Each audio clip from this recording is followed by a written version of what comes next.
bienvenue à cet autre épisode de Deux Fiscalistes, un podcast. Professeur Reggie avec... Professeur Marjo. Et pour un deuxième épisode, nous avons avec nous notre sommité économiste, Madame Camille Lajoie. Petit rappel, qui est Madame Lajoie? Écoute, là, on va y aller rapidement avec tous les titres, mais on a... travaille chez Delorme Lajoie Consultation, une firme qui est spécialisée en consultation, je veux dire en termes d'économie, politique fiscale, si jamais vous avez des recherches à faire. Donc, j'ai aimé le terme que tu avais utilisé, des professionnels chercheurs. Oui, des professionnels de recherche. De recherche, ouais. des professionnels de recherche. Fait que c'est... J'adore ce titre. Donc, notamment, qui travaille beaucoup sur les inégalités sociales, on va dire au Québec, mais pas juste au Québec, un peu partout. Tu es titulaire d'un baccalauréat en économie de l'Université Sherbrooke et d'une maîtrise en économie appliquée au HEC, également une double maîtrise en administration publique et en affaires mondiales de la London School of Economic and Political Science et de l'Université de Toronto. Et ton essai portait sur l'érosion de la classe moyenne au Canada. Ce que j'en ai... Et tu travailles avec le World Inequality Lab. Je suis chargée de cours à l'Université de Sherbrooke aussi pour si jamais j'ai des étudiants qui écoutent, je vous salue. C'est sûr qu'il y en a qui t'écoutent. Donc, bien, c'est ça. Fait que c'est pas mal le portrait. Donc, le sujet d'aujourd'hui, on poursuit sur ce qu'on avait discuté la dernière fois, les inégalités de revenus. On va s'attarder à ça. Au Québec, on avait discuté la dernière fois de la méthodologie. On t'avait questionné en masse sur la méthodologie du rapport pour établir la crédibilité et également sur ton parcours et sur toi-même pour établir ta crédibilité. Donc, ça, c'est indéniable. On avait commencé à parler du rapport, mais on n'avait pas terminé, parce que faute de temps. Fait qu'aujourd'hui, on replonge dedans. Les deux rapports en soi, c'est l'évolution des inégalités de revenus au Canada et regard sur les provinces de 1982 à 2021, nouvelle évidence tirée des comptes nationaux distribués, qui est paru en décembre 2023. Et les inégalités au Québec revisitées remettent le génie dans sa bouteille. Et génie ici, c'est G-I-N-I, en lien avec le coefficient de Gini et non celui d'Aladin. Donc, qui a paru en octobre 2023. Des études très intéressantes qui... Bref, aujourd'hui, maintenant qu'on se connaît plus, on va entrer dans les vraies questions plus crunchy. Est-ce qu'on va avoir une réponse, j'imagine, à la fin de pourquoi il faut remettre le génie dans sa bouteille? On l'espère. On l'espère. On va conclure sur ça. Mais permets-moi un pas en arrière, s'il vous plaît. J'ai lu les rapports. Félicitations. Ça me paraît colossal comme travaux. Est-ce que tu accepterais de m'en parler un peu plus? Ça représente quoi en termes de temps, en termes d'investissement, en termes de ressources pour réaliser de tels travaux avec une telle ampleur? Absolument. C'est des travaux qui s'étendent sur plusieurs mois, voire des années, surtout celui avec les comptes nationaux distribués. C'est un travail interdisciplinaire avec des chercheurs de partout dans le monde. On a un chercheur qui est basé en France. On en a un autre qui est au Massachusetts également. On est deux au Québec. Donc, ça prend énormément de temps. Je dirais que pour celui des comptes nationaux distribués, il fallait que Silas, puis un main d'applaudissement à Silas qui a trié toutes les données qui nous ont été fournies, qui a monté le code. C'est des heures et des heures de travail sur des semaines et des mois pour ensuite être capable de tirer juste premièrement des données épurées qu'on est capable d'interpréter, puis après ça, il y a tout le travail d'analyse derrière qui vient aussi. Donc, on parle pas c'est un travail qui se fait sur des mois, voire des années. Celui des comptes nationaux distribués, on a commencé en début 2022 et il a abouti, comme vous pouvez voir, à la fin de 2023. Donc, c'est un travail de 2 ans qui s'échelonne là-dessus. L'autre, sur remettre le génie dans sa bouteille, c'est comme c'est des données qui sont publiques, qui sont plus facilement traitables, c'est un petit peu moins long, mais c'est quand même un travail de plusieurs mois pour tout colliger les données, analyser et comprendre les grandes tendances, qu'est-ce qu'on a envie de sortir, puis qu'est-ce qui est saillant qu'on a envie de parler. Parce que ça se peut que tu analyses aussi, ça arrive, des fois, on analyse des données puis ça donne rien. C'est pas intéressant. Fait que dans ce cas-là, on n'écrit pas de rapport, mais c'est ça, il y a toute cette phase de... Tu mentionnais Silas Zouabreb, désolé si je le prononce pas correctement, qui est un des auteurs avec Matthew Fisher-Post, M. François Delorme, qui est ton collègue et cofondateur de la firme. et bientôt à Camille Lajoie, donc les 4 auteurs. Et ça a été fait aussi en collaboration avec la CFFP, qui est la chaire en fiscalité et en finances publiques de l'Université Sherbrooke. D'ailleurs, un petit... enfin, je vais dire un shout-out, mais en français, c'est quoi? Bref, un salut à M. Luc Godbout et son équipe qui font un travail incroyable au niveau de la CFFP, qui font pas juste sortir des études. En fait, qui sortent énormément d'études de manière constante, régulière, notamment quand il y a des budgets, quand il y a des mises à jour économiques, des conférences avec le ministre des Finances du Québec. Donc, pour vrai, ils font un excellent travail. Si jamais ça vous intéresse, surtout pour les économistes, si jamais vous vous posez la question à savoir si l'économie est un champ qui vous intéresse, vous voulez en savoir plus, abonnez-vous à la chaire en fiscalité et en finances publiques. Généralement, je vois les rapports passer, c'est des études qui demandent des heures de travail qui sont super pertinentes pour le Québec. Ça vaut la peine de jeter un œil là-dessus. Donc, bravo, c'était mon petit... j'ai plugué la CFFP. Je voulais les plugger. Ils ne me l'ont pas demandé, by the way. Là. C'est mon initiative. Là. Mais je voulais quand même les plugger parce que je trouve qu'ils font un travail remarquable et qu'ils devraient être plus connus et reconnus au Québec. Par ailleurs, oui. Ces travaux de recherche-là, c'est pas les premiers qui se font sur le sujet des inégalités fondées sur le revenu. Quand on regarde, il y a une raison, il y a une...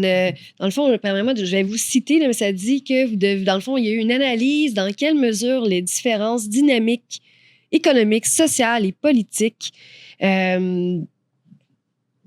Attendez, j'ai ma mauvaise citation. Tout va bien. Moi, je vais te poser une autre question. Ouais, ça arrive, c'est les joies du direct. J'aime qui pas va être ça, publié les plus tard. Ouais, j'aime pas les joies du direct. Dans le fond, tu disais, on fait la recherche, on analyse, puis tout. Comment vous faites pour ne pas avoir de biais au début d'une recherche? Dans le sens que je veux rechercher sur un sujet. Par exemple, les inégalités. On en a parlé dans le premier podcast. Tout dépendant de quel revenu qu'on prend, on peut facilement faire dire ce qu'on veut aux statistiques. Fait que comment on fait pour pas laisser nos valeurs personnelles venir biaiser notre analyse?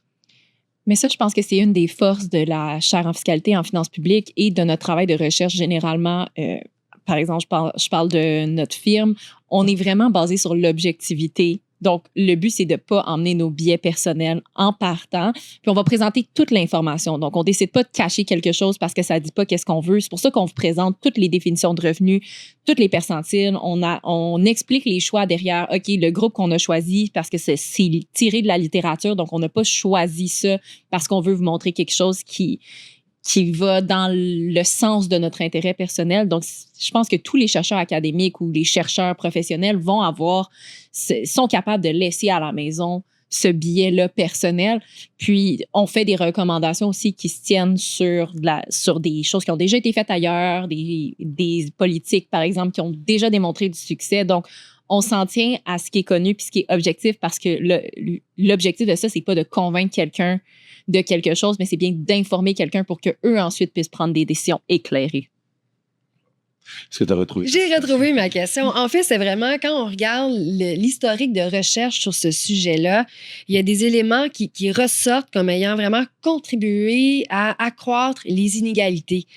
Puis dans les éléments que vous avez fait ressortir, vous avez parlé de la déréglementation, de la financiarisation. Donc, je me demandais quels sont les éléments qui, historiquement, ont fait accroître les inégalités et dans le fond, qu'est-ce qui signifie, d'où ils viennent? Absolument. On peut commencer par ceux que tu as nommés. Donc, la financiarisation, on parle, par exemple, du fait que le gain en capital devient de plus en plus important dans le revenu des personnes plus aisées quand le temps augmente. On s'entend que les transactions financières en 1929 sont très différentes de ce qu'on est capable de faire aujourd'hui à partir de notre téléphone. Donc, la part du revenu qui provient du gain en capital pour les personnes avec les plus hauts revenus devient de plus en plus importante. Puis c'est une tendance qu'on observe. Donc, le revenu du travail pour ces individus-là particuliers est de plus en plus faible en proportion de leur revenu de gain de capital. Donc, ça, c'est côté financiarisation, mais il y a aussi les flux financiers mondiaux, le fait qu'on s'est ouvert sur le monde, la globalisation. Puis quand tu parlais aussi de déréglementation, le fait de laisser le marché se gérer seul ou le free market en bon anglais, c'est des choses qui ont contribué un petit peu à détériorer la situation des inégalités. Quand on parle de free market, pourquoi? Par exemple, on pense aux syndicats. Il y a de moins en moins de syndicats au Québec, ailleurs dans le monde. Puis les syndicats permettaient d'avoir des bonnes conditions pour les travailleurs, puis d'offrir des bons revenus et des bonnes conditions au travail, mais aussi de vie. Et donc, le moins il y en a, des fois, le marché fait en sorte que les gens ont des revenus moins élevés. Ça va augmenter les inégalités. Un qui est très, très connu, par contre, qu'on n'a pas nommé, c'est la technologie.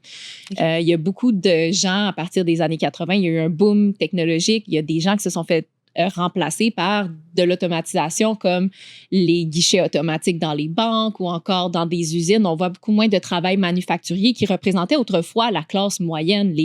Par exemple, des gens qui sont, par exemple, dans le monde du secrétariat. Aujourd'hui, on a des outils comme ChatGPT qui peuvent nous aider à faire notre travail qui autrefois était fait par une personne. Donc, c'est des gens qui se voient leurs emplois remplacés par des nouvelles technologies. Puis, c'est les gens qu'on considérait comme étant initialement la classe moyenne. Donc, ça aussi, ça aggrave les inégalités. Définitivement. Ça pourrait donner lieu à d'autres discussions, si on a le temps d'un après-podcast ou une chose, mais je trouve ça intéressant ce que tu nommes, mais je trouve qu'il y a beaucoup de nuances à amener de est-ce qu'on devrait cesser la technologie? Surtout quand tu as parlé aussi des syndicats, ça serait un autre élément que savoir. Je suis 100% d'accord avec ce que tu as dit, c'était leur rôle initial. Est-ce qu'ils ont toujours ce rôle-là aujourd'hui ou c'est rendu des fonds d'investissement? Juste ça de même. Parce que après ça, on passe à un autre sujet. Le mot-clé, c'est initial. Initial, oui. Initialement, il était très utile, mais aujourd'hui, c'est ça. Aujourd'hui, c'est ça. Donc, tu as mentionné certains éléments lors du dernier podcast. Notamment lorsqu'on parlait des revenus, tu as mentionné le gain en capital et je vais poser la question telle quelle. Plusieurs études, dont la vôtre, montrent que la concentration des revenus élevés provient surtout des gains en capital.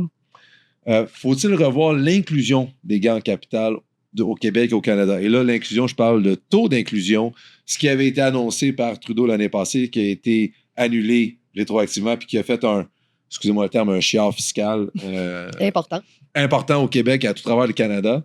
Parce que je pense que, je ne me souviens même pas si c'était déjà arrivé dans l'histoire qu'une mesure s'applique. Parce que qu'est-ce qui est important de mentionner au niveau légal, en fiscalité, c'est un petit peu différent du restant des autres lois, c'est que la loi, on considère qu'elle s'applique généralement à partir du budget, même si elle n'est pas encore sanctionnée.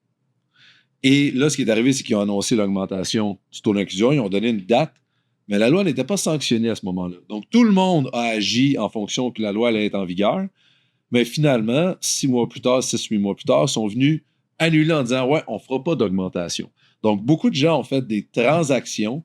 Les avocats et les comptables et les fiscalistes ont travaillé d'arrache-pied en juin 2024 pour et beaucoup de personnes ont payé de l'impôt. Ça donnait un boost. Dans le budget, c'était prévu le boost d'impôt découlant de ces gains-là pour finalement dire finalement, on a annulé. Donc, il y a beaucoup de gens qui étaient fâchés à juste titre en disant c'était juste une stratégie pour faire un coup de pouce, pour donner un boost économique. Une entrée de revenus au gouvernement. Après ça, c'est OK, on a eu notre cash. Hey, finalement, c'est correct, on n'augmentera pas le taux d'inclusion.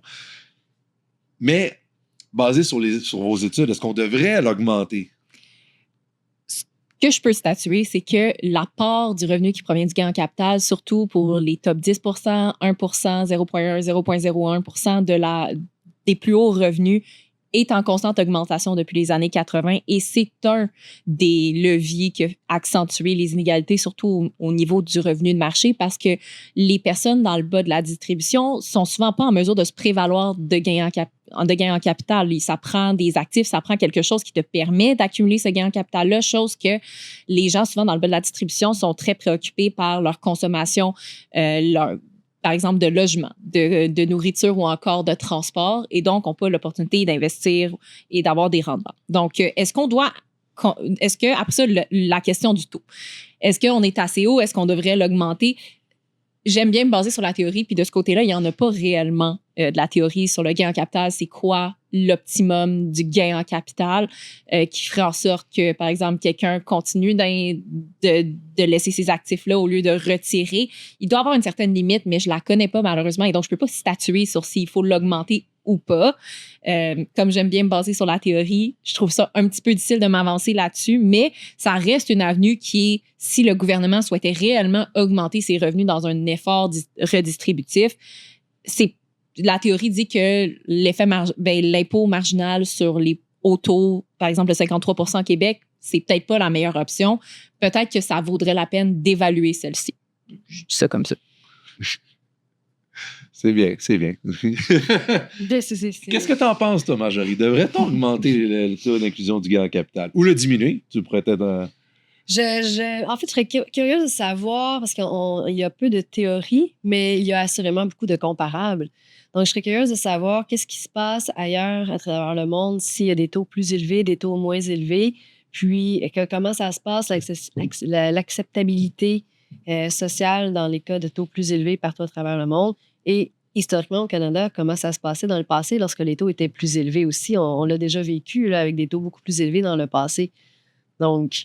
Chose intéressante, le rapport Carter, ce qui a mené à l'imposition des gains en capital, qui date de 1966, je pense, le rapport Carter qui a mené, la commission Carter qui a mené justement à l'imposition des gains en capital à partir de 1972, au début suggérait que ce soit 100%. Il n'y avait pas de taux d'inclusion bénéfique, quoi que ce soit. La raison pour laquelle il y avait un taux d'inclusion, plus je vais de mémoire, qu'il y avait un taux d'inclusion, c'est parce qu'aux États-Unis, à ce moment-là, le taux d'inclusion était de 50% sur les gains en capital. Donc, on disait, dans le but d'avoir une concurrence nord-américaine pour éviter que tout le monde investisse aux États-Unis ou qu'il déménage quoi que ce soit, on est mieux, nous aussi, d'avoir 50%. Parce que même, je pense qu'au début, il y avait même, je pense, une distinction si c'était des actions publiques versus des actions privées. OK. En tout cas, bref, le rapport Carter était super intéressant, puis il n'allait pas nécessairement... Puis là, on peut vraiment dire que c'est le rapport Carter et non moi, parce que personnellement, on s'entend, en étant plus quelqu'un du privé, j'aurais tendance à dire on regarde ça à 50%, ça favorise l'investissement et tout. Si je regarde ça purement politique fiscale, et là, notre ancien invité, Victor Laroucasse, était là, me débattrait jusqu'à sa mort pour me dire que ça devrait être à 100%. Mais c'est ça. C'est tout ça pour dire que c'est très, très politique, et pas juste politique gouvernementale, mais même politique fiscale. Les raisons pourquoi c'est à 50%, parce qu'on tient compte de l'inflation, on tient compte de la détention, etc. Il y a quand même des éléments qui supportent que le taux devrait être moindre, mais il y a aussi des contre-arguments qui disent, écoute, a buck is a buck, qui était l'expression en rapport Carter, une pièce, c'est une pièce, peu importe que ce soit un gain en capital ou un salaire, ou un dividende, ça devrait être imposé. Un taux plus faible, à 50%, augmente les inégalités parce que ça crée plus de revenus dans ceux qui possèdent un patrimoine. Non, parce que même s'il était à 100%, tu aurais le même revenu, tu aurais juste plus d'impôts. Tu aurais juste plus d'impôts. Mais ton revenu de marché, qui est le revenu avant impôts et transferts plus gain en capital, fait que ce revenu-là serait le même peu importe ton taux d'inclusion, parce que j'imagine qu'on prend le gain en capital à 100% quand on fait notre... Oui, exactement. D'abord, l'autre question aussi que les gens disent souvent, on devrait plus taxer les sociétés privées. Est-ce que ça pourrait être une avenue pour diminuer les inégalités? Encore une fois, débat très, très pertinent. Est-ce qu'on a encore des preuves théoriques ou des preuves empiriques ou d'autres exemples d'ailleurs qu'il faudrait le faire? Moi, j'ai pas étudié les autres pays, comment ils taxent ou comment ils imposent le profit sur les entreprises. Puis peut-être que ça fonctionne mieux qu'ici. Chose que je peux dire, par contre, il y a vraiment un débat sur celui-là, puis il y a deux côtés de la médaille, puis chacun va défendre bec et ongle son côté habituellement. Mais si on veut taxer plus les entreprises ou les imposer davantage, on peut penser à une meilleure réduction des inégalités parce qu'on va être capable d'avoir un effet redistributif. Puis il y a beaucoup d'actifs qui sont dans les entreprises québécoises qui ne sont pas nécessairement déclarés dans nos déclarations de revenus. Par exemple, quelqu'un peut se déclarer un très faible revenu, mais s'asseoir sur une entreprise qui vaut énormément d'argent. Donc, il y a des choses à considérer ici. Puis, il faut se rappeler, on n'a pas réellement parlé encore, mais les inégalités, ça a des conséquences. On parle d'inégalités, puis on en parle depuis tantôt, mais c'est pas juste un concept abstrait, puis on est comme, ben, qu'on en ait plus ou qu'on en ait moins, ça fait rien du tout. Les inégalités causent dans le fond, une diminution de la cohésion sociale dans une société. Donc, ce qu'on observe, par exemple, aux États-Unis en ce moment, avec des inégalités grandissantes, on voit plus de polarisation politique, donc plus d'enjeux, plus de conflits. On voit plus de divisions entre les gens. Puis, est-ce que c'est des choses aussi qu'on veut voir apparaître au Québec si on continue à voir les inégalités augmenter? Pas nécessairement. Donc, c'est juste pour un peu donner du contexte à pourquoi réduire les inégalités, c'est important. Il y a aussi le côté de la croissance économique. Ça, on n'en parle pas beaucoup, mais les inégalités de revenus ou les inégalités en général, c'est un des leviers qui peut stopper la croissance économique qui est le plus probant. Plus on a d'inégalités dans un pays, plus on a de chances de voir notre croissance économique qui était sur un long terme positive s'arrêter abruptement. Donc, c'est des choses à considérer. Et pourquoi? Parce que ça crée des divisions, ça crée des conflits, puis on va prioriser la gestion de ces conflits-là. Puis l'économie, souvent, lorsque ça va mal, je sais pas, mais moi, si j'investis dans un pays, par exemple, dans une compagnie qui se trouve dans un pays qui tombe en guerre demain matin parce qu'il y a énormément de conflits, ben probablement qu'il va avoir des impacts sur la croissance parce qu'il va y avoir un retrait d'investissement, un retrait de beaucoup de choses. Donc, des choses à considérer. Il y a aussi le côté qu'il y a des gens qui se disent qu'on devrait taxer moins les sociétés privées parce qu'on se dit, en ce moment, l'économie canadienne, ça va plus ou moins bien. On est dans une grande période d'incertitude avec les tarifs de M. Trump de l'autre côté de la frontière. Donc, on pourrait attirer de l'investissement parce que notre productivité, elle est loin d'être exceptionnelle.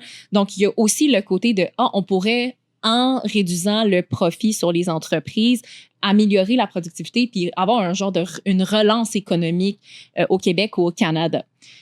Petite nuance ici, c'est un peu ce qu'on appelle du trickle-down economics ou de l'économie du ruissellement qui avait beaucoup été mise en place par Reagan et Thatcher dans les années 80 au Royaume-Uni puis aux États-Unis. Puis, ça n'a pas réellement fait ses preuves, ce genre d'économie-là, de dire je retire une taxe chez les plus, un impôt chez les plus aisés, par exemple les détenteurs d'entreprises, puis ça va découler, puis ça va lever les bateaux de tout le monde. On n'a pas réellement vu ça dans la théorie, donc c'est juste à prendre avec un grain de sel de dire, OK, mais est-ce que ça va réellement stimuler l'investissement au Québec ou ça va juste permettre, par exemple, de sécuriser certains actifs? Donc, sur ce, je vous laisse vous décider si on devrait augmenter ou diminuer le taux d'imposition sur les sociétés privées.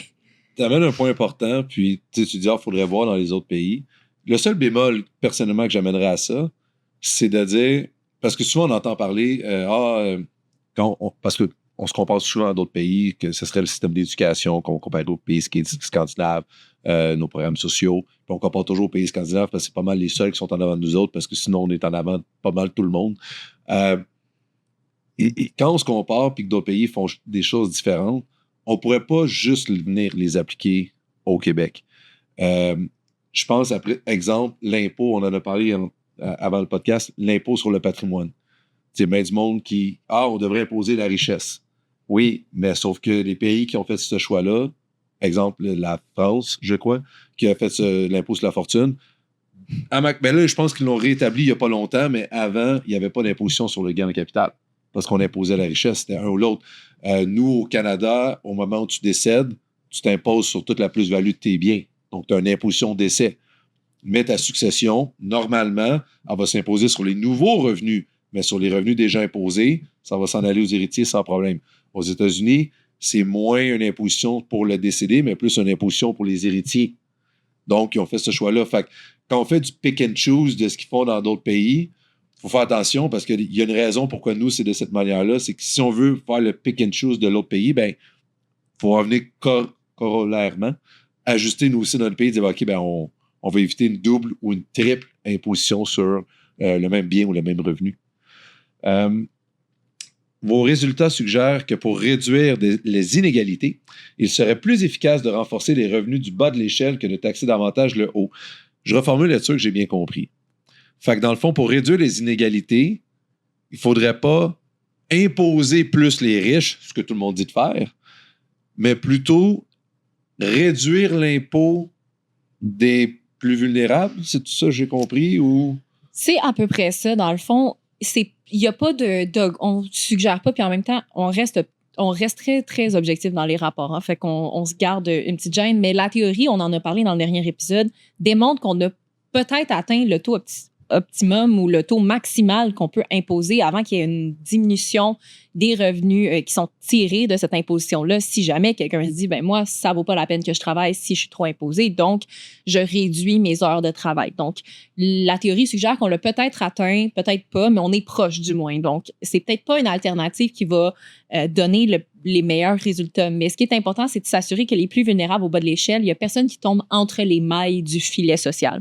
Donc, il faut renforcer le filet social, s'assurer que vraiment, c'est les bonnes personnes qui bénéficient des aides gouvernementales, puis de s'assurer que vraiment personne n'est laissé pour compte ou derrière. Le but, c'est de créer une société qui est inclusive. Fait qu'on suggère d'aller plus vers le bas, mais comment? Il va falloir étudier ça sur les meilleures politiques publiques à mettre en place pour aider les plus vulnérables. Mais il va falloir agir plus dans cette optique-là parce qu'il n'y a plus vraiment de jeu en haut avec le taux d'imposition. Non, c'est peut-être pas un outil qui devrait être priorisé. Intéressant. Puis, en fait, ça me fait penser, parce que là, on parle de taux d'imposition, et etc. Là, la question qui est là, c'est quelle devrait occuper la fiscalité? Quel est le rôle, quelle est la place de la fiscalité dans une stratégie globale de réduction des inégalités? Donc, est-ce que c'est l'économie qui doit gérer la fiscalité? Est-ce que la fiscalité est l'outil de l'économie ou l'économie est l'outil de la fiscalité? Lequel des deux devient l'outil pour diminuer les inégalités? C'est une bonne question, mais la fiscalité, c'est clairement le canal le plus efficace pour réduire les inégalités parce que tout le monde déclare ses revenus, tout le monde déclare les différentes choses. C'est déjà tout le monde. Il y a quand même un 20 je blague, là, tout le monde les déclare. Il y en a moins depuis les années 90. Ça, c'est noté parce que maintenant qu'on donne des allocations, ben, les gens ont plus tendance à remplir même si on n'a pas de revenus. Donc, ça, c'est déjà une bonne nouvelle. Mais c'est 95% qui était écrit dans le rapport de recherche des gens qui font leur déclaration. J'ai lu 2 fois la ligne parce que j'étais étonnée. C'est un mythe qu'on pense que personne déclare ses revenus puis le kit. C'est pas un mythe, il y en a. Mais c'est beaucoup moins répandu que les gens pensent. Puis surtout que les personnes les plus vulnérables ont intérêt à faire leur déclaration de revenus pour aller chercher les allocations. On n'a pas dit déclarer les revenus, on a dit faire une déclaration de revenus. Il y a peut-être une nuance entre ce que tu écris dedans. Je voulais dire faire la déclaration. Oui, c'est ça. Excuse-moi, ça. Et les gens ont intérêt à faire leur déclaration. Excuse-moi, déclarer. Ben, ils ont intérêt aussi à déclarer absolument, pour éviter des problèmes. Tout à fait. Mais autrement dit, c'est un canal qui est quand même direct. Là. On a les déclarations de revenus des gens. Est-ce qu'elles sont vraies? Est-ce qu'elles ne sont pas? Ça, je ne suis pas l'experte pour juger ça clairement. Mais après ça, on peut mettre en place des politiques. Donc, je pense que dans ce cas-ci, la fiscalité est l'outil de l'économie parce qu'on pourrait décider de taxer quelque chose plus, d'imposer quelque chose moins. Donc, c'est vraiment la façon la plus directe puis la moins administrativement lourde parce qu'on a déjà les informations. Mais en même temps, je regarde ce livre-là, il est lourd. Il est lourd, mais mettons que tu mets en place une nouvelle taxe à la consommation, ça aussi, c'est lourd. Fait que, il y a comme, il y a des pour et des contre, mais c'est très direct. Puis, quand même, la fiscalité, au final, c'est appliqué par le gouvernement qui est élu par les gens démocratiquement. Donc, c'est un choix de société. Puis, ça démontre un petit peu le côté démocratique de la chose. Donc, on a choisi ces leaders-là qui devraient être en mesure de bien représenter nos choix de société. Donc, je pense que la fiscalité est un excellent outil. Puis si c'est pas l'outil préférable, je pense que je sais pas quel outil serait mieux. J'aime comment tu dis ça poétiquement, là, les leaders choisis démocratiquement. Alors que tout le monde vote en prenant le moins pire. Mais juste avant d'entrer dans celles-là qui m'ont intéressé, je crois, pendant la pandémie, la dernière fois, rapidement, on en avait... On n'a pas eu on s'est pas chicané, mais on a vu dans nos visages respectifs qu'on n'avait pas la même vision des programmes qui ont eu lieu pendant la pandémie. Mais ça reste que les études montrent que l'aide qui a été donnée pendant la pandémie a réduit les inégalités. Quel apprentissage devrions-nous retirer de cela? Bien, un apprentissage, c'est que les effets redistributifs, ça fonctionne. Si jamais on décidait d'y aller de manière à main plus ferme, ça pourrait avoir des impacts sur les inégalités. Je ne dis pas qu'il n'y a pas eu des abus sur les différentes prestations comme la PCU, la PCUE durant la pandémie. C'est sûr que si on était pour avoir un effort redistributif qui est plus important, il va falloir l'encadrer très, très bien. Je veux pas dire mieux, mais très, très bien. Donc, ce qu'on voit, c'est qu'il y a eu comme un creux dans les inégalités durant la pandémie de 2020 à 2022. On voit qu'il y a un creux parce qu'il y avait de l'aide gouvernementale qui était donnée, puis ce creux-là est beaucoup plus prononcé. En fait, il est prononcé uniquement dans le revenu disponible. Parce que dans le revenu de marché, les inégalités ont en fait cru durant la COVID parce qu'il y a eu beaucoup de mises à pied dans des entreprises qui ne pouvaient pas se permettre, en raison d'une basse demande, les gens ne pouvaient pas sortir, ils ont dû licencier plusieurs employés. Donc, il y a eu, comme au niveau du revenu de marché, une diminution en raison d'avoir licencié des gens. Mais lorsqu'on regarde le revenu disponible, à l'aide de l'aide gouvernementale, on a été capable de créer une diminution qui est, bien que temporaire, intéressante à regarder parce que c'est un petit peu une expérimentation. On voit que ça se fait, mais après ça, est-ce que ça a été la meilleure façon de le faire? Ça, je peux probablement m'avancer et dire que non. Mais ça, on voit qu'en même temps, il faut juste se dire que c'est temporaire. Donc, on est revenu à notre niveau d'inégalité et que c'est pas quelque chose qui a perduré dans le temps. On n'a pas été capable de maintenir ce niveau-là plus bas d'inégalité dans le temps. Donc, c'est des choses à noter. Mais l'effort redistributif, s'il est très, très important, ça peut diminuer de manière significative les inégalités dans une société. Est-ce que je t'ai interrompu? Oui, non, mais en fait, non, tu n'as pas interrompu, mais je m'en allais sur un autre élan. Bon, permets-moi de résumer pour être sûr que j'ai bien compris. Dans le cadre de vos travaux de recherche, vous avez utilisé des outils qui étaient disponibles. Donc, le coefficient de Gini, qu'on va peut-être remettre dans sa bouteille. On a utilisé également l'outil de Palma, qui, lui, excluait la classe moyenne. Puis ensuite de ça, comme autre base de données, vous êtes venu utiliser, dans le fond, 20% de toutes les déclarations d'impôts qui vous ont donné une base de données à étudier. Puis là, dans ce troisième outil-là, si j'ai bien compris, là, vous êtes capable de faire la différence, la distinction entre hommes et femmes. Et là, on rentre dans tout ce qui est inégalité de revenus, mais là, avec une analyse selon le sexe. Est-ce que... qu'est-ce qui découle de vos recherches, de vos analyses par rapport à cette distinction-là? Absolument, on peut regarder ça, mais... pour l'analyse entre les hommes et les femmes, ça a été fait à partir des tableaux Statistique Canada. Donc, vraiment rien de... C'est même pas la DAL qui a sorti les 20 okay. En fait, ces tableaux-là se basent sur la DAL. Donc, c'est quand même une bonne base de données. Mais on remarque que dans les extrémités de la distribution, soit les gens les très, très aisés, soit les gens très vulnérables, il y a peu de femmes. Donc, les hommes sont vraiment prédominants dans les deux côtés, soit dans le 1 par exemple, ou dans le bas 50 de la distribution. Ça, je trouve ça quand même intéressant parce qu'on dit tout le temps, on parle tout le temps que les hommes sont tout le temps complètement en haut, mais c'est eux autres aussi qui sont complètement dans le bas. Oui, surprenamment. Puis peut-être les explications causales, c'est difficile à dire. Qu'est-ce qui fait que c'est comme ça? Mais en termes de revenus disponibles, peut-être parce que certaines femmes ont droit à des allocations pour la famille ou des choses comme ça qui font en sorte qu'en termes de revenus disponibles, elles sont plus outillées. Mais il y a aussi, je pense qu'il y a une politique publique qui a vraiment aidé au Québec puis qui le distingue parmi les autres provinces. Puis on le voit dans l'écart salarial entre les hommes et les femmes qui est plus faible au Québec qu'en Ontario ou dans le reste de l'Amérique du Nord ou encore le taux de participation sur le marché du travail des femmes. Et c'est l'avènement des CPE en 1998 par la ministre dans le temps, Pauline Marois, de l'Éducation. Puis ça l'a permis, puis même les services de garde en milieu scolaire, là, quand tu as des enfants puis tu peux pas te libérer à 3h15 pour aller les chercher à l'école, ben le service de garde en milieu scolaire te permet de mieux concilier tes préoccupations familiales et professionnelles. Donc, des choses comme ça ont permis aux femmes de mieux réintégrer le marché de travail après avoir eu une famille. Et donc, on a des taux de participation des femmes qui sont dans les plus élevés du G7, puis de tous les pays d'Amérique du Nord.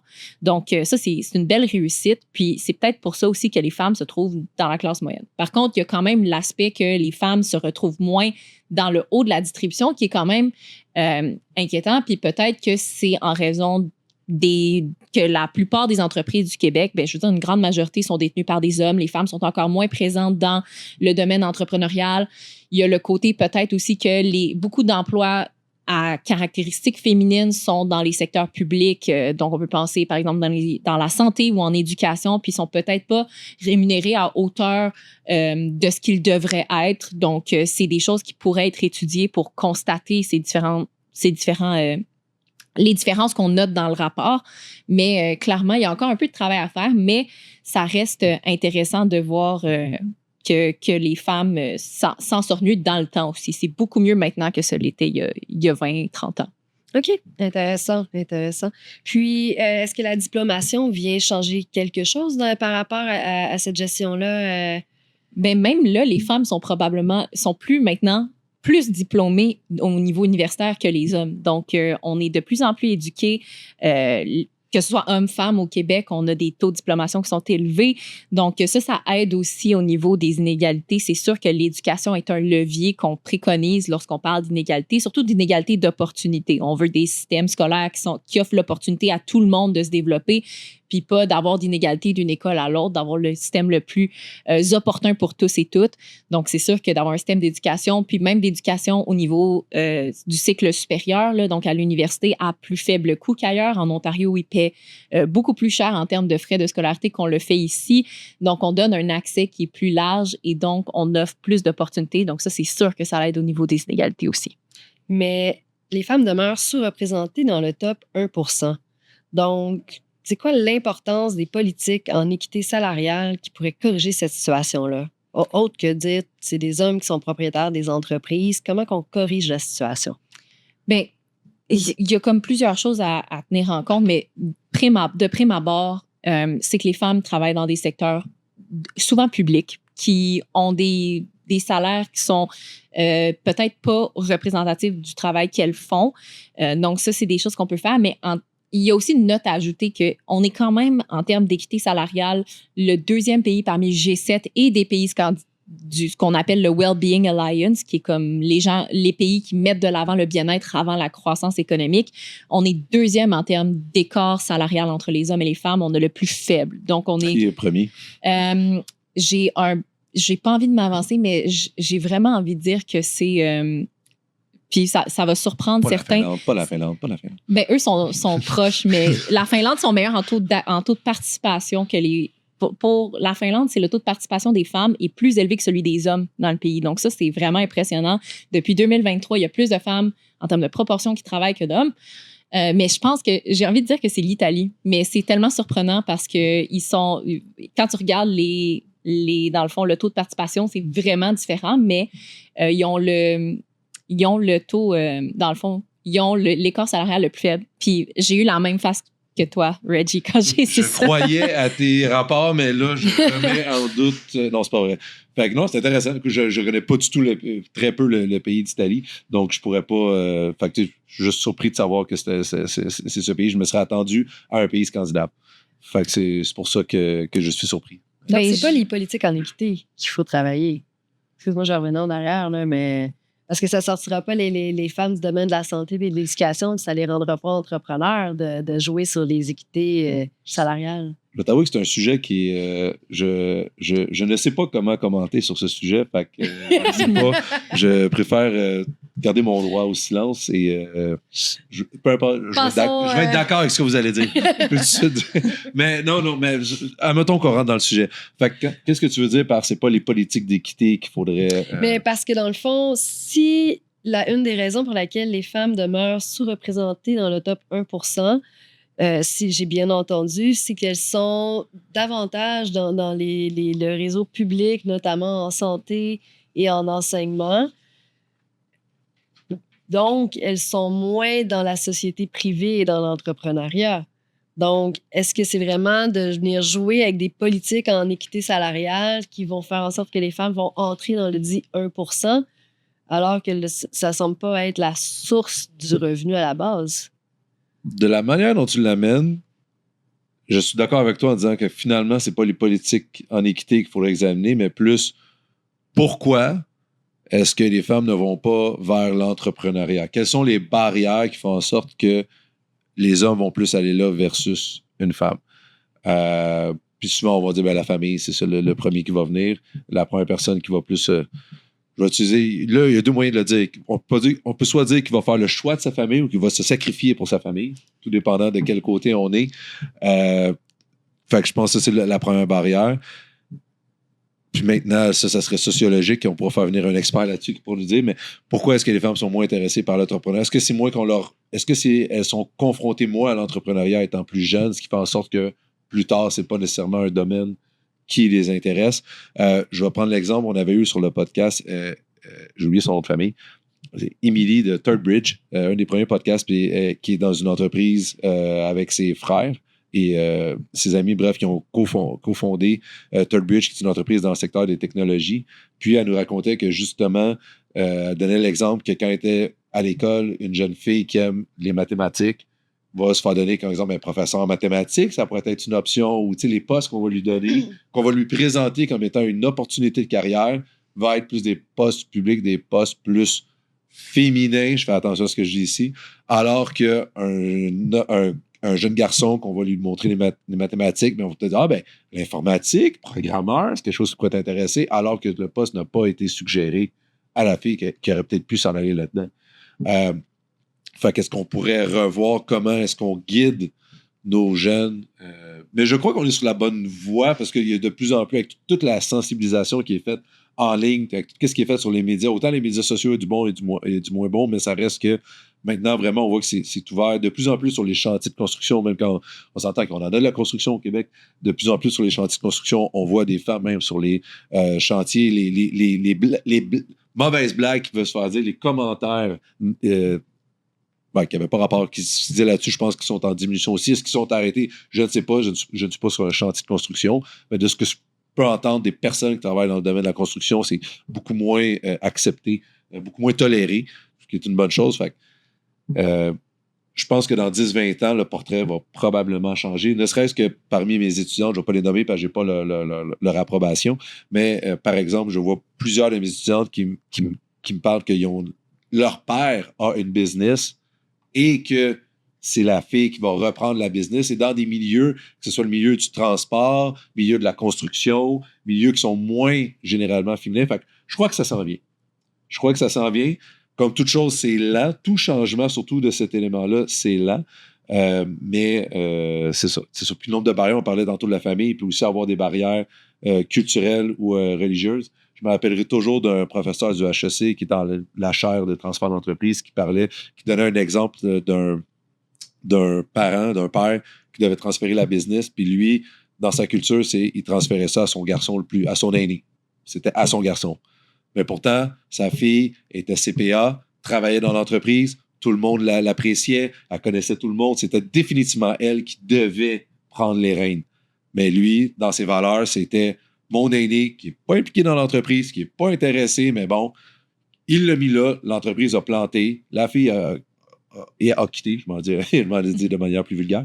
La fille est partie, puis il est obligé, après sa retraite, de revenir pour redresser l'entreprise parce que dans sa tête, c'était pas concevable qu'il transfère ça à sa fille, ce que je trouve complètement aberrant. Mais bref, fait que je crois qu'on est sur la bonne voie. Il faut juste continuer notre travail de sensibilisation. Puis, on a tous un rôle à jouer là, dans la conscientisation de notre population, des personnes qui nous entourent, puis pour diminuer ces inégalités-là, pour éviter le chaos. Là. C'est pas... Mais il y a beaucoup d'opportunités en ce moment là, au niveau de reprenariat puis de tout ça, les entreprises au Québec. Donc, c'est le temps, les jeunes, de vouloir s'impliquer en entrepreneuriat parce qu'on dirait qu'il y a comme un désintérêt peut-être envers ça en ce moment parce que c'est sûr que c'est des conditions de travail qui sont peut-être plus intenses et tout ça. Donc, ça serait bien. C'est le temps, puis qu'on fasse de la place aux femmes aussi dans tout ça. Je pense que c'est une bonne opportunité. Puis on voit que ça augmente quand même les femmes dans le 1% depuis les années 80, ce qui est quand même une bonne nouvelle. Mais on pourrait continuer de faire augmenter ça. On va continuer. Mais oui, on va continuer. Puis je peux le dire dans mes cours, je le vois, il y a majoritairement, quand on dit que la diplomation est beaucoup plus féminine que masculine, je le vois aussi dans mes cours. Mais toi aussi, on enseigne les mêmes matières, fait que on le voit. Il y a beaucoup plus de présence de femmes que d'hommes à l'université. Rôle des professionnels. Pour conclure, la conclusion va être un peu longue parce que là, on va rentrer plus dans le congrès du Québec. Pourquoi est-ce que c'est si difficile, puis on en a parlé un peu, d'interpréter ces études-là, ces rapports-là? On l'a vu, juste le revenu qui va être utilisé, le revenu disponible, le revenu du marché, le revenu total. Pourquoi c'est aussi difficile d'essayer de comprendre ces rapports-là puis de les interpréter? Parce que les inégalités, c'est tellement abstrait. En même temps, c'est à quel moment est-ce que vous dites dans votre journée, vous allez à l'épicerie, vous dites, ah, voici des inégalités de revenus. Ça arrive juste pas. Donc, on n'est pas capable. C'est comme un Pokémon vraiment très rare qu'on n'observe pas. Puis si on n'est pas capable de les rendre accessibles aux gens, mais comment est-ce qu'on peut comprendre que c'est un fléau de société qui va gruger à notre cohésion sociale, qui va affecter, qui va créer plus de conflits, qui va créer de la division, qui va créer de la polarisation politique? C'est pas des choses qu'on comprend et qu'on observe. Donc, un exemple parfait, c'est les États-Unis. C'est des inégalités qui se sont accrues pendant de nombreuses années, qui ont mené aujourd'hui à un gros clivage entre deux clans, puis ça fait des conflits, ça fait, on voit de la violence dans les rues. Donc, c'est des choses qu'on veut pas voir. Puis, si je me dis, écoute, il y a plus d'inégalités, moins de cohésion sociale, il faut que je dépense plus pour avoir de la sécurité, plus de policiers, pour éviter les crimes, pour éviter les conflits. C'est pas super. Oui, vous allez me dire, ça contribue au PIB. Wouhou, on augmente le PIB. Je vais être comme oui, mais peut-être que ça serait mieux d'investir. Ça nuit à la croissance. Oui. Les gens vont moins investir dans la société. Exactement. Puis il faut on peut se dire, peut-être qu'avec l'argent que j'ai investi dans la police, j'aurais pu fonder un nouvel hôpital ou j'aurais pu fonder autre chose qui aurait des impacts concrets. Puis positif. Donc, il faut être en mesure de vulgariser ça. Puis, il y a un côté que je trouve qu'il y a des organismes civils qui font très, très bien ça. Puis, par exemple, on peut penser à Oxfam ou même le World Inequality Lab qui vient de sortir son rapport justement avant-hier sur le World Inequality Report de 2026 avec Thomas Piketty, Lucas Chancel, puis des très grands noms des inégalités. Puis, eux nous ont offert des figures qui sont très parlantes et vont dire que, par exemple, 50% des plus pauvres dans le monde détiennent uniquement 2% du patrimoine. Donc, c'est 50% des plus pauvres détiennent 2% du patrimoine. À l'inverse, 1% des plus riches en détiennent 37%. Donc, ils ont pour 50 fois moins de gens, on observe à peu près 18 fois plus de patrimoine détenu. Donc, c'est des statistiques qui sont parlantes et qui font aussi allusion au fait que c'est pas acceptable d'avoir des inégalités aussi larges où on peut penser, par exemple, à la rémunération des PDG. Oxfam a mis de l'avant que, par exemple, le salaire des PDG dans le monde entre 2019 et aujourd'hui a connu une hausse réelle, sans inflation, de 50%. Donc, est-ce que le travail des PDG est considéré comme 50% plus productif depuis 2019? J'en doute. Peut-être que l'IA a vraiment aidé le travail des PDG, mais j'en doute. À l'inverse, pour les employés, l'augmentation sur la même période réelle connue était de 0,9%. OK. Donc, on voit qu'il y a quand même des statistiques qui peuvent parler, puis c'est des statistiques comme ça qui permettent de vulgariser les inégalités et de dire c'est pas acceptable dans notre société des choses comme ça, puis on devrait pas avoir des gens qui, à des froids de moins 40, doivent dormir dehors quand quelqu'un peut prendre un hélicoptère pour se rendre à Laval de Montréal parce que il y a trop de trafic. Donc, il y a des choses qui sont aberrantes puis qui doivent être mises en lumière pour être capable de soulever un certain support de la part de la population. Mais si on le connaît pas puis on le voit pas, on n'est pas capable de donner notre accord ou notre désaccord. Donc, je pense que c'est là que c'est important. Ben oui, mais là, on parle du froid à moins 43, dormir dehors et prendre un hélicoptère pour se rendre à Laval. Mais au Québec, là, quand on se compare, est-ce qu'on se console? C'est peut-être la note positive. On fait quand même très bien en termes d'inégalité au Québec et surtout lorsqu'on regarde en termes de revenus disponibles, notre effort redistributif est vraiment très bon. Le gouvernement fait un très bon travail de ce côté-là par rapport à d'autres juridictions. Je ne dis pas qu'il n'y a pas place à l'amélioration. Je dis que par rapport aux autres, on fait bien, mais ça ne veut pas dire qu'on doit lâcher le morceau puis qu'on doit se dire, comme on est déjà en tête de file, ben je vais juste prendre le temps pour me regarder dans le miroir et me féliciter. Il y a quand même quelque chose encore. Il y a du travail. C'est pas parfait. Non, il y a des gens qui tombent encore à travers les mailles du filet social. Il y a des gens qui sont si marginalisés qu'on les perd, on n'est plus capable d'aller les rapatrier. Donc, il y a des choses qu'on doit faire. Mais oui, on est quand même meilleur que l'Ontario, que le Canada, que les États-Unis en termes d'inégalité. Puis si on veut se réjouir là-dedans, tant mieux. Mais il ne faut pas non plus dire qu'on a atteint notre meilleur potentiel au niveau des inégalités. Ça, c'est rare qu'on entend ça. Le gouvernement fait un très bon travail. Ça, c'est... Ben, la politique fiscale, si tu veux, parce que je pense que c'est... Oui, au niveau administratif, dans les investissements, ouais. il serait à revoir, mais je suis d'accord. Écoute, t'es pas la première à le dire, ne serait-ce que je ne sais pas, en fait, je sais ce qu'est l'auteur, mais je n'ai pas son OK pour le mentionner, qui dit qu'au Québec, on est le paradis des familles.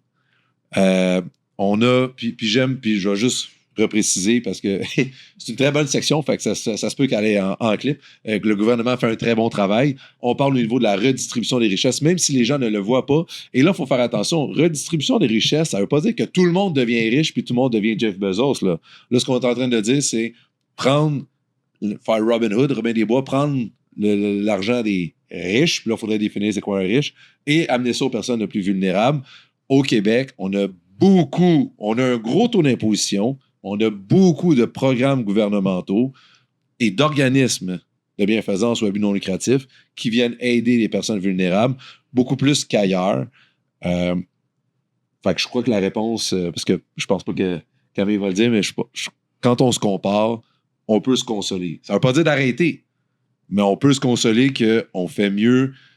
Puis là, tu confirmes ce que je dis, on fait mieux que l'Ontario. Hein? Fait que tous ceux qui veulent déménager en Ontario parce qu'ils sont pas contents des nouveaux projets de loi, là, on fait mieux que l'Ontario, on fait mieux que le Canada, puis on fait mieux que les États-Unis. Fait qu'en Amérique du Nord, quand tu es une personne vulnérable, si tu as un endroit que tu veux être, c'est au Québec.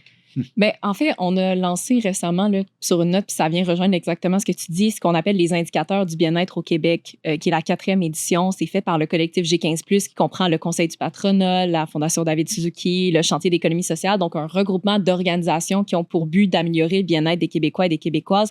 Et une des grandes conclusions qu'on a pu tirer de cette 4e édition, c'est on est peut-être moins riche qu'ailleurs. En termes économiques, on a un PIB par habitant qui est plus faible, on est peut-être moins productif. Par contre, on vit mieux ici. On a une meilleure espérance de vie, on a moins d'inégalités, on a un meilleur environnement. Donc, on a des choses sur lesquelles on peut se réjouir, même si on n'est pas parfait. Puis ça, c'est un petit peu le cas de ce que tu dis. Je pense que on est peut-être moins riche, puis peut-être que quelqu'un va préférer aller dans une province où on devient plus riche, mais on vit mieux. Puis est-ce que c'est pas ça qu'on veut, au final, vivre mieux? Et là, on parle de redistribution de richesses et des inégalités de revenus. On ne parle pas du système de santé puis de nos routes. On le sait, ça va pas bien avec le système de santé puis les routes, mais c'est pas ça le sujet présentement. Je vois déjà les commentaires. Là. Ah, la santé! Là. Ben oui, mais c'est pas de ça qu'on parle, ça, c'est un autre sujet. Et nous, en tant que comptables, avocats, économistes, fiscalistes, quel rôle devrait-on jouer dans la vulgarisation des enjeux, des inégalités? Tu en as déjà touché une bonne partie. Tu as touché un petit wrap-up pour la fin. Bien, c'est de rendre ça concret au final. On est les gens qui les étudient, qui comprennent leur dynamique, leurs tendances. Donc, de rendre ça accessible à tout le monde, de ne pas garder ça pour nous et de dire, ah, ben moi, je connais ça, les inégalités. Mais le but, c'est qu'on puisse en parler ensemble et que les gens soient conscients que ça existe. Donc, c'est de faire le travail de vulgarisation, d'en parler, de montrer statistiquement qu'est-ce que ça veut dire ou pas obligé de parler du coefficient de Gini puis comment c'est calculé, mais juste dire, OK, mais ça veut dire que, par exemple, pour chaque... dans le 1 l'indice de Palma parle, dire que le 10 le plus aisé gagne 2 fois plus que, par exemple, le 40 du bas. Ben ça veut dire quelque chose. Donc, il faut être capable de démontrer que ça existe pour pouvoir l'adresser. Parce qu'en ce moment, comme je disais, je suis pas sûre qu'on est super conscient du niveau d'inégalité puis qu'on demande à n'importe qui dans la rue. Je suis pas certaine qu'on sait que ça existe, mais on va dire oui, des inégalités, mais c'est quoi? Ça mange quoi en hiver? Tout ça, c'est des choses qu'on veut que les gens soient au courant pour être capables de, quand tu votes, quand tu fais tes choix démocratiques, quand tu élis tu mets au pouvoir des gens, mais qu'ils représentent réellement tes convictions, puis d'aider le plus grand nombre, dans le fond. On parlait du 1 les plus riches au Québec, c'était autour de 150 000. Je ne sais pas si tu as la statistique avec toi. Si on y va dans l'inverse, si on regarde l'exemple en bas de le 10 le plus vulnérable, le 20 le plus vulnérable, on parle de combien à peu près? Juste pour avoir un range, parce que souvent, peut-être que quand on dit on compare, on se console, si on regarde c'est quoi nos 10 les plus vulnérables, il y a peut-être des gens qui vont dire finalement, je ne m'attendais pas à être aussi élevé parce que je suis surpris que ce soit juste 150. Je m'attendais vraiment à ce que le 1 soit beaucoup plus élevé que le 150 000.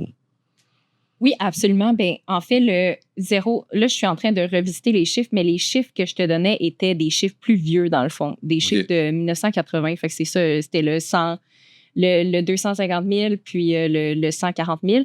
Mais là, ce qu'on regarde aujourd'hui, par exemple, pour le 0,49 là, si je regarde en termes de 2019, pour le revenu de marché, c'était 10 715 $ en 2019. C'est pas beaucoup, 10 715 $ en revenu de marché. 49 des gens avant... Le revenu moyen de cette tranche-là, des 50 % en dollars de 2022. Là. Je ne parle pas en dollars de 1930. Non. En dollars de 2022, c'était 10 715 en moyenne.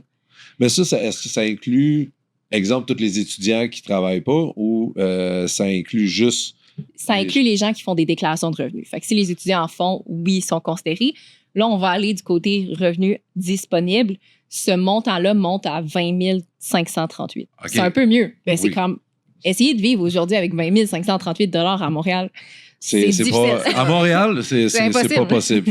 Tu peux pas vivre à Montréal avec ça. Fait que c'est ça. Puis, par exemple, pour ce qu'on appelle la classe un peu moyenne, ou du 50 au 99, donc c'est quand même loin, le 99, c'est en moyenne 82 000 en revenus de marché, puis on parle de 70 654 en revenus disponibles. Donc, il y a quand même... Donc, il y a juste 10 000 qui disparaît en impôts parce que c'est compensé par des allocations pour le bas. Puis, il s'en va, dans le fond, le 10 000, la classe moyenne s'en va... En dessous. En dessous. Mais par contre, le seul bémol que je vais amener, puis ça, c'est quelque chose que j'avais souvent critiqué par le passé de ces études-là, c'est que souvent, ils tiennent compte, par exemple, des... Je ne vais pas dire que les étudiants, c'est normal qu'il n'y ait pas de revenus, mais quelqu'un qui est aux études, qui vit chez ses parents, qui a 0 revenu, va être considéré à 0, alors que techniquement, n'a pas nécessairement les mêmes obligations. Là, je ne parle pas de l'étudiant qui part, qui a son logement, puis je parle vraiment de l'étudiant. Normalement, l'exemple cégep, qui est chez eux, qui habite chez ses parents, qui a juste son cellulaire et son auto à payer, c'est considéré 0. Ça vient réduire le 0 à 49 %. Sauf que ça serait extrêmement difficile de venir dire on va enlever tous ceux qui ont droit à un crédit de frais de scolarité. Là, mais... Finalement, les chiffres que je vous ai donnés sont bons. C'est que c'est le revenu du seuil. Donc, c'est qu'est-ce que je rentre, mais en moyenne, dans le 1 %, tu gagnes, mettons, 350 000. Fait que s'il y a quand même. Fait que, juste pour être sûr, fait que le 1 % c'est quoi? Là? À partir de quand tu es dans le top 1 % au Québec? Là? C'est ça que j'essaie de chercher les chiffres exacts. Puis je vais essayer de chercher pour 2024 si ça te va. Mais pour le revenu moyen, on parle de 350 000 disponibles. Donc, tu sais. Pour le 1 %. Pour le 1 % En 2019, oui. Au Canada ou au Québec? Au Québec. Au Québec. Fait que, en moyenne, mais c'est pas le revenu de seuil. Fait que tu peux faire, mettons, 180 000 faire partie du 1 %. T'es juste dans les plus bas du 1 %. T'es dans les plus bas des meilleurs. La fameuse question, veux-tu être le plus pauvre des riches ou le plus riche des pauvres? Sauf qu'ici, on s'entend que le plus pauvre des riches, c'est 180 000. Je peux être le plus pauvre des riches, ça me va très bien. Mais je suis pas là. Ça, on n'a pas. Je t'avertis, toi qui viens te joindre à nous comme professeur, je te confirme, tu ne seras pas la plus pauvre des riches. Tu ne seras pas dans le 1 %, je te le confirme. J'ai pas mis le Wi-Fi, fait qu'écoute, ça sera pour une prochaine fois, parce que je suis convaincue qu'on aura le plaisir de se revoir sur d'autres sujets. Rapidement, juste pour le plaisir, si tu avais à recommander une seule mesure pour améliorer la compréhension des inégalités dans le débat public québécois, laquelle serait-elle? C'est une excellente question. Une mesure. Ouais, tu as droit à une, là. That's it. Je te donne une carte, là, tu vas voir le ministre, puis tu dis, tiens, pour t'aider, dans le fond. Améliorer la compréhension. La compréhension des inégalités, oui. Ben, si tu veux, tu peux dire aussi une mesure pour essayer de régler un petit peu les inégalités. Là. Je te donne une carte blanche, là. Puis ça va être appliqué demain matin.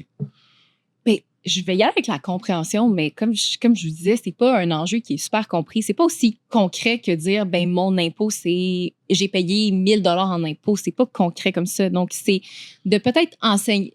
En secondaire 5, en tout cas, moi, je l'ai vu, le coefficient de Gini, mais de peut-être au niveau de l'éducation, d'adresser ces enjeux-là, parce que quel meilleur moment que d'apprendre quand on est jeune que ça existe des inégalités, puis de pouvoir démontrer qu'il y a un côté social, il n'y a pas juste un côté économique.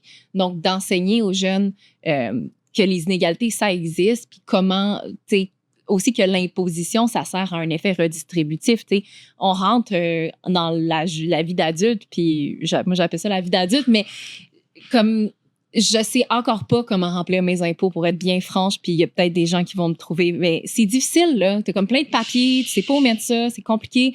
Fait que moi, je suis économiste, je suis pas fiscaliste, fait que je sais pas comment faire. Puis d'enseigner ça aux gens, mais ensuite de dire, OK, mais oui, tu t'es fait enlever, je sais pas, 4 000 $ sur ton salaire annuel, mais ça, ce 4 000 $ sert à financer des initiatives de filet social, sert à financer le système de santé.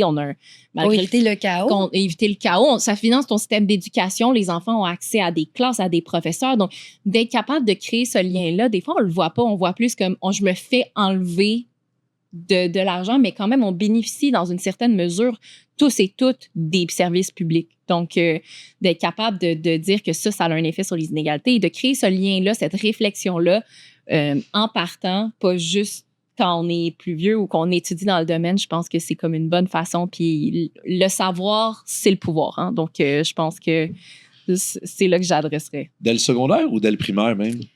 Je pense que le secondaire, là, je sais pas, je vais peut-être me faire taper dessus, mais la finance personnelle, c'est vraiment important. Puis comme quelqu'un qui ne sait pas remplir ses impôts, je pense que c'est un cours qui devrait être obligatoire.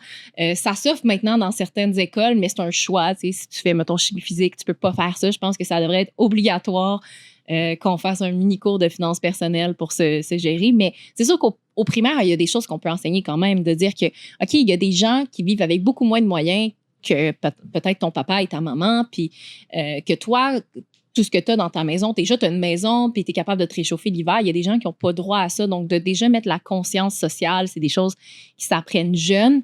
Donc, il y a le côté juste ouverture d'esprit, de voir que nos amis, on n'est pas tous pareils. Mon ami, peut-être que ses parents ils ont moins de sous que mes parents, mais d'être ouvert à ça, c'est des choses qui viennent conscientiser, puis un petit peu concrétiser les inégalités, donc d'en parler puis de montrer que ça existe, puis on ne vit pas dans un monde utopique. Puis au secondaire, de rendre ça un peu plus concret puis de dire, OK, bien, les inégalités que vous percevez dans votre vie ou dans la rue ou des choses comme ça, bien, les impôts puis les services publics, ça adresse en partie ça. Donc, c'est des choses qu'on voit. Puis il y a la plupart des jeunes, c'est les gens les plus optimistes que je connais. C'est ceux qui veulent apporter le plus de changements. Donc, de savoir ça, ils vont arriver avec une graine de vouloir puis de volonté qui va peut-être changer notre société dans les 20, 30 prochaines années. Là. On l'espère. Je laisse les remerciements de la fin. Oui, bien en fait, merci beaucoup Camille d'avoir été parmi nous pour nous parler de tes 2 rapports de recherche qui ont été faits. Vraiment, j'ai appris beaucoup. Je suis vraiment impressionnée par l'ampleur de ces travaux-là. Donc, merci infiniment d'avoir été parmi nous. Au plaisir de te revoir. Merci à tout le monde aussi d'avoir été là avec nous. C'est vrai, il y a une petite question qu'on a oublié de te poser. Je ne sais pas. Je ne sais pas si c'est la même que je pense. Combien ça coûte faire une étude chez vous? Si moi, il y a plein de choses que je voudrais faire étudier, là, Ça dépend vraiment de ce que tu cherches, je te dirais, parce qu'il y a des études qui sont plus complexes que d'autres, donc des études qui vont nécessiter énormément de temps. Donc, c'est sûr que quand ça prend des mois et des mois, ben, le prix est plus important, mais si tu veux faire une analyse, par exemple, de retombées ou tout ça, tout dépendant du nombre de volets que tu vas intégrer, ça peut chiffrer n'importe où entre comme 20 000 et si tu veux extra volets, extra sauce, extra tout sur le côté, tu sais, ça peut monter dans les centaines de mille, tout dépendant, mais je pense que si tu as besoin de justifier quelque chose et de mettre des chiffres sur quelque chose, des fois, c'est à quel point tu veux prouver ton point. Tu dis quelqu'un qui aime ça s'ostiner puis se débattre. Là, ça lui coûte plus cher. Hey, j'ai raison. À Noël, autour de la table de souper, juste pour être capable de... Ça doit être super intéressant t'avoir à Noël pour discuter de toutes les inégalités avec 2-3 verres puis mon oncle qui pense que dans son temps, c'était mieux, puis etc. Ah, ça doit être épique. Mais bref. Fait que c'était tout. Je suis curieux de savoir combien ça coûtait. Moi, ma question, c'était pas la même. C'est finalement, pourquoi le génie, on le remet dans sa bouteille? C'est le nom du rapport. C'est vrai. On était proches, mais finalement, vous n'aviez pas la télépathie innée. Mais pourquoi on le remet dans sa bouteille? C'est que le génie nous dit qu'il n'y a pas réellement une augmentation des inégalités. Lui, il dit, ça, c'est... Au niveau du revenu marché, ça l'augmente, mais pas tant que ça. Puis au niveau du revenu disponible, ben, c'est plutôt stable. Mais en désagrégeant encore plus les données de revenus, on remarque que depuis 1982, les gens qui ont vraiment connu la croissance de leurs revenus, c'est dans les extrémités du haut. Puis beaucoup, là, des augmentations de revenus qui sont 30 fois plus élevées que les autres. Donc, c'est quand même notable. Puis même si le Gini nous dit que ça n'a pas tant augmenté, ben oui, ça l'a augmenté quand la croissance des revenus est énormément plus grande pour les hauts revenus que pour les bas revenus. Puis on voit aussi un petit peu un début d'érosion de la classe moyenne parce qu'on ne voit pas vraiment une diminution de la part des revenus des moins aisés, mais on voit que le milieu, là, de 40% du milieu, c'est eux qui semblent avoir perdu en termes de part de revenus. Donc ça aussi, ça montre qu'il faut aussi faire attention au type d'inégalité. Le coefficient de Gini, lui, a tendance à mettre beaucoup d'emphase sur la classe moyenne, l'indice de Palma juste sur les extrémités, mais les deux ne sont pas capables d'analyser exactement le type d'inégalité qu'on fait face, ce type de méthodologie-là nous permet de le faire. Donc, c'est ça. Merci beaucoup, Camille. Merci infiniment. Merci pour votre écoute et votre attention. Puis à la prochaine. À la prochaine.